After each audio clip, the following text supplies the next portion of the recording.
जय श्री कृष्णा। विश्व रूप में आज हम गीता जी के तीसरे अध्याय के 17वें श्लोक का पाठन पठन अनुवाद पढ़ेंगे।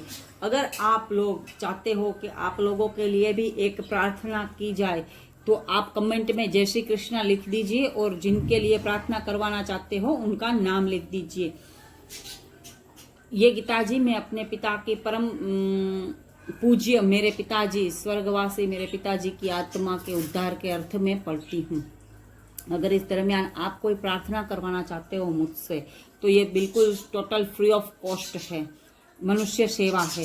अगर कोई दुख है, पीड़ा है, तकलीफ है, इनसे आप परेशान हो तो कमेंट में जो परेशान है उनका नाम लिख दीजिए और जय श्री कृष्णा लिख दीजिए। सबके लिए प्रार्थना हो जाएगी। चलिए शुरू करते हैं। जय श्री कृष्णा। परंतु जो मनुष्य आत्मा में ही रमण करने वाला और आत्मा में ही तृप्त तथा आत्मा में ही संतुष्ट हो, उसके लिए कोई कर्तव्य नहीं है। उस महापुरुष का इस विषय में न तो कर्म करने से कोई प्रयोजन रहता है और न कर्मों के न करने से ही कोई प्रयोजन रहता है, तथा संपूर्ण प्राणियों में भी इसका किंचिन मात्र भी स्वार्थ का संबंध नहीं रहता। इसीलिए तू निरंतर आसक्ति से रहित होकर के सदा कर्तव्य कर्म को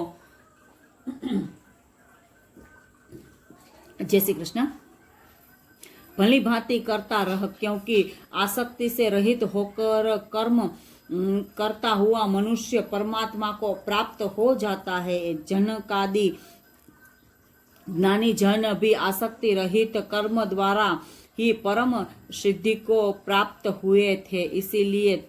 इसीलिए तथा लोक संग्रह को देखते हुए भी तू कर्म करने को ही योग्य है, अर्थात तुझे कर्म करना ही उचित है। भगवान भी स्वयं कहते हैं कि क्योंकि पूरा समाज ही कर्तव्य प्रधान है, अगर कर्म करेंगे तभी तो फल प्राप्त होगा ना, नहीं तो किस बात का फल मिलेगा। चलिए आगे। श्रेष्ठ पुरुष जो आचरण करता है, अन्य पुरुष भी वैसा ही आचरण करते हैं। वह जो कुछ प्रमाण कर देता है, समस्त मनुष्य समुदाय उसके अनुसार बरतने लगता है। हे अर्जुन, मुझे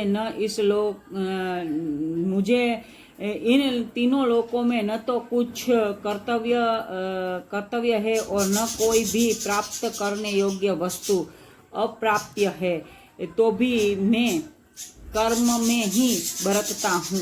क्योंकि हे पार्थ, यदि कदाचित मैं सावधान होकर कर्मों में न बरतूं तो बड़ी हानि हो जाए, क्योंकि मनुष्य सब प्रकार से मेरे ही मार्ग का अनुसरण करते हैं। इसीलिए यदि मैं कर्म न करूं तो ये सब मनुष्य नष्ट भ्रष्ट हो जाएं और मैं